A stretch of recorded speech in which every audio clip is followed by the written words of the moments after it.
Enjoy કરો picture? હા, નાચવું તો પડે ભાઈ. પુષ્પાઓ તો નહીં નાચતા તમે? હા, તો ભાઈ તમારું પુષ્પા હું છું. એન્જોય કરો, કઈ વાંધો નહીં. મલ્ટીપ્લેક્સ વાળાને કહી દો થોડો ખર્ચો આવશે તો અમે ભોગવી લઈશું, પણ એન્જોય કરવાનું ફૂલ એન્જોય કરો.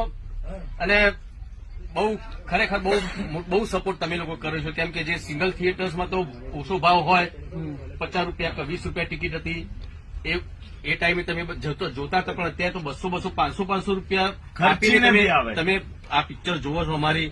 એ બહુ મારા માટે બહુ મોટી વસ્તુ છે. બહુ ખરેખર તમારો ખૂબ ખૂબ આભાર માનું છું દિલથી. અને તમારા આશીર્વાદ છે કે આટલા વર્ષો થઈ ગયા. ફિનાલ 2006 થી મારી પિક્ચર આવી હતી એકવાર પીને મળવા જઈને, અત્યારે 2025 આટલા વર્ષોથી આવો પ્રેમ કદાચ ગુજરાતી કોઈ એક્ટરને મારે નહીં મળ્યો હોય, એટલો પ્રેમ તમે બધાએ મને આપ્યો છે. એ બધે ખરેખર તમારા લોકોના ખૂબ